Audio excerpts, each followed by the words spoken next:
Hey, good morning. I'm Patricia Murphy. It's Monday. This is Seattle Now. There's a new slate of politicians entering Seattle city government. In a minute, Axios reporter Melissa Santos will tell us why things went so badly for the incumbents and what to watch with our new city leaders. But first, let's get you caught up.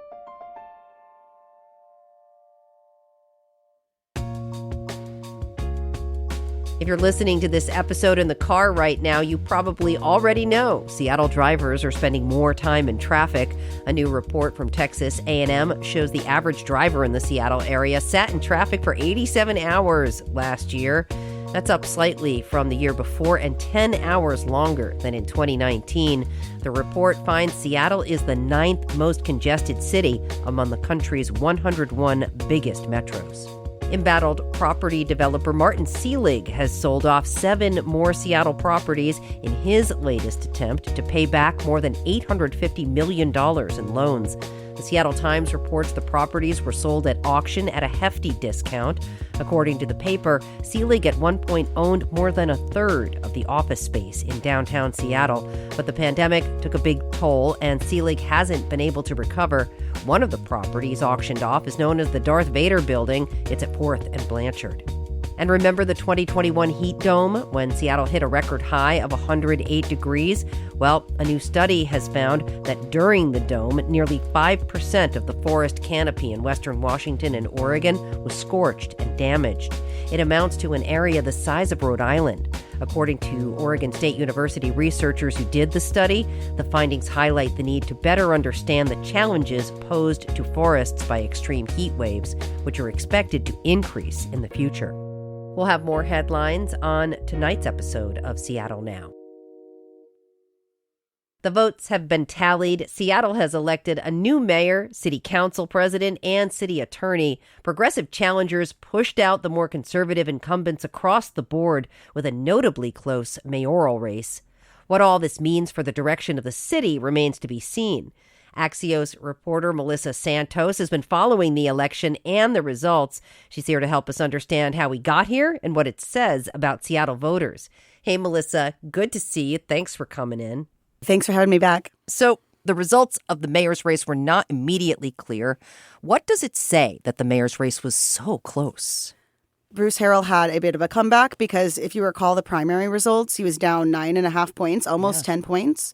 And that is a lot. I mean, and this wasn't just a really crowded primary where everyone got, a small vote share. Katie Wilson got above 50% in the primary. Yeah. That is remarkable for someone who I think genuinely did not decide to run till a few months earlier, was not really building this huge campaign for a long time.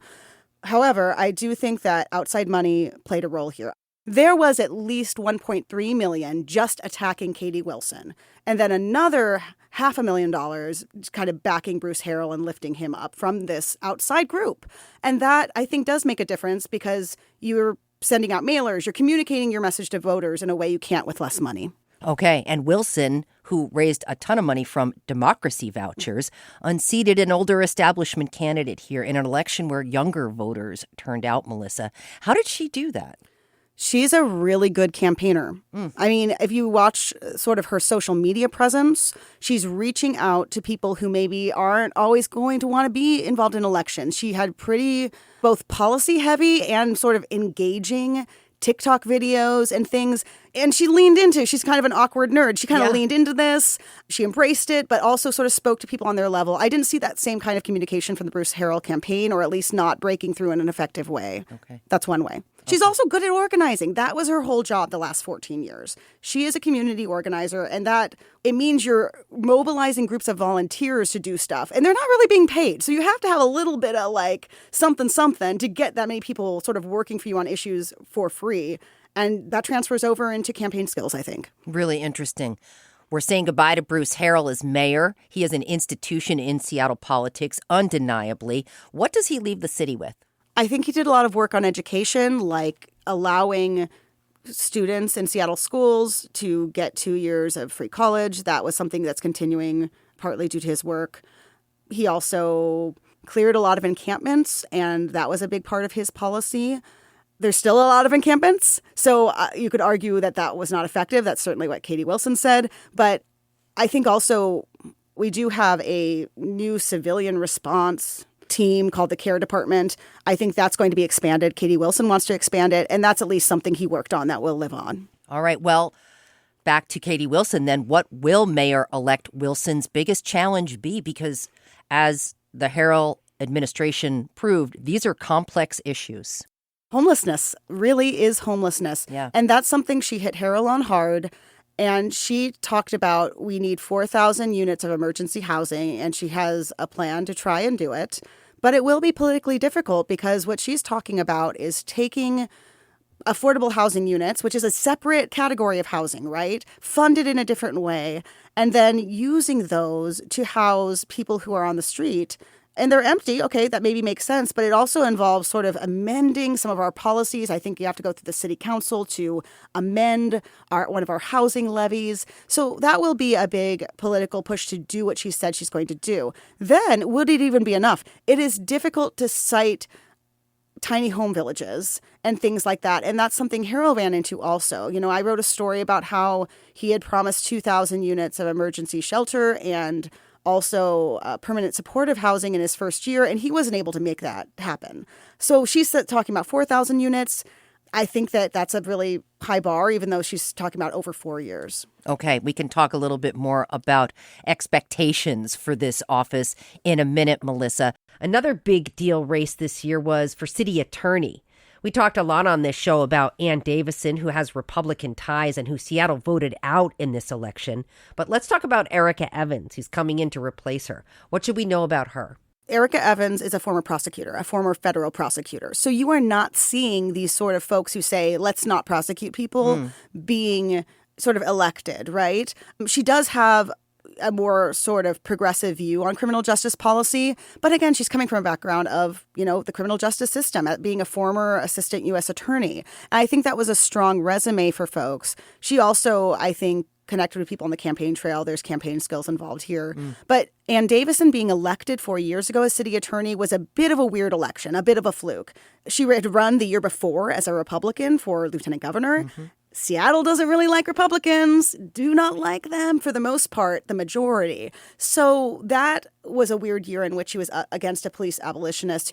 The campaign that year was really focused on inflammatory tweets by Nicole Thomas Kennedy, the other candidate, and the more centrist progressive incumbent to get through the primary. So I think that was a correction in a way. But we also did see 25 percentage points for Erica Evans on election night. That is huge. And so, again, that's really just showing people want a different, more progressive approach, I think. It was a bad year in general for incumbents, Melissa. What do you make of that? So I do think there is a Trump effect. I think you cannot deny that. People in Seattle are pretty progressive. Even our conservatives are fairly progressive if you can look at the national scene. Right? Yeah, exactly. So and people are not happy in Seattle with the federal leaderships. They want to take hold of local government and do something. And sometimes that means we want more change. That said, I don't think that's the only thing happening because there has been momentum even before Trump's election toward sort of we need to change things up in Seattle. Things are unaffordable.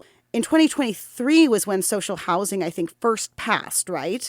And then it also was an election in 2022 where we adopted ranked choice voting, which is going to come. You know, so there's been like sort of this movement being like, we need to change our systems even before Trump. And this was a continuation of that. I also think that I'm not sure there was this huge swinging pendulum like people think, because in 2023, a lot of these candidates talked about progressive ideas on the campaign trail. Some of the people who got elected in this, you know, sort of moderate wave that we sort of talked about, they were talking about progressive taxes too. They were saying, yeah, we should look at that. And so it wasn't sort of clear that to voters that they were electing some sort of conservative group. Again, conservative in quotation marks. This is Seattle. So I don't think there was this huge pendulum swing back as much as they said, hey, we still want this stuff. And these people say they're going to do it. So let's go with that, along with some fire on it from Trump, I think. All right. Well, we've been focusing almost exclusively on Seattle races. Did the progressive sweep move beyond the city? What happened to the rest of Washington? We did see the more progressive candidates, the more left-leaning candidates win in all of the legislative races. I believe this was 7 races, 8 races that were on the ballot this year. And some of those were Democrat versus Democrat matchups. But in every case, the more progressive candidate won, and the sort of more business-friendly, sort of skeptical of taxation candidate, whether it was a Republican or a more centrist Democrat, they lost. I really take away the message that in Washington, at least, you will not get punished for wanting to tax rich people in Washington state right now. That's also consistent with what we saw in last year's election when we had a capital gains tax repeal on the ballot and voters were like, yeah, let's keep it. We're good. All right. Back to Seattle. What do the results say about what Seattle voters want, Melissa? What can we take away? They also apparently want to tax rich people. That's one thing I would say. And rich people is a really general term. I mean, some of the people may not be totally rich. Some businesses, the way our business taxes are structured, might be affected, even if they don't feel like they're really rolling in dough, right? But yeah, we also saw, a ballot measure passed saying, yeah, let's tax the big businesses more and give the smaller businesses a tax break. That passed overwhelmingly. Every single candidate, including for city attorney, where it's not even arguably relevant, they were talking about progressive taxes. They were talking about, let's tax people who have a lot to help pay for services for people who have a little. And that message resonated, and people like it. The campaign trail, Melissa, is very different than reality. Politics plays out very differently. What's realistic for our new mayor and city council to achieve, given what we've talked about? I do think that the city council is not some majority of one thing right now. Arguably, it wasn't before, but now it's even more fractured. You have more progressive votes, but there's not like you have a 5-4 progressive majority exactly. But you probably have the votes to pass a citywide capital gains tax now, because that very narrowly failed last year by 5-4, vote at one point. And so you just elected Eddie Lynn, who wants a capital gains tax at the city level, Alexis Mercedes Rink, who was already in office but wanted that and was supportive of it. And then you also elected Dion Foster above Sarah Nelson, the council president, who lost her seat. And they've all been making this a huge part of their campaign.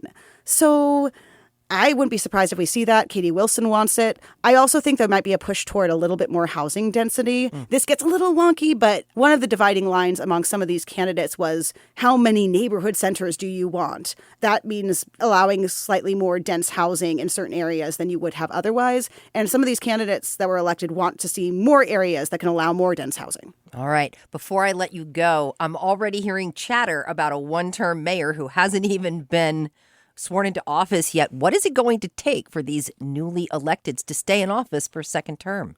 We do have an issue in Seattle with not really wanting people to be second-term mayors, or people who are mayors not wanting to seek a second term in some cases. Also, some scandals happened in 2017, so it's complicated. But I think that you need some sort of banner achievement that you can point to at the end saying, I did this for the people who are struggling with affordability. That was what Katie Wilson campaigned on. She's going to need to deliver something for those folks, or else they'll say, hey, things haven't gotten better in 4 years. Because the incumbent is going to inherit every single problem that currently exists in the city, and then it's their job to address it, whether that's fair to put it all on them. She's going to have to own those problems. She will be in the same position saying, I did this and that, or I didn't do this and this in 4 years that Bruce Harrell was in. So she'll have to deliver something that she can point to as a big thing she's going to do, and then also talk more about the future and what she's going to do in a second term that inspires voters. All right. Really insightful Axios reporter Melissa Santos. Thanks a lot. Thanks. Appreciate you listening to Seattle Now, and thanks to our generous donors for your support. You can help us out by clicking the link in the show notes and following and rating the show on your podcast app. Today's episode was produced by Brooklyn Jamerson Flowers. It was edited by Caroline Chamberlain Gomez. Our production team also includes Andy Hurst, Vaughn Jones, and Paige Browning. Greg Kramer does our theme music. Seattle Now and KUOW Public Radio are members of the NPR network. I'm Patricia Murphy. See you soon.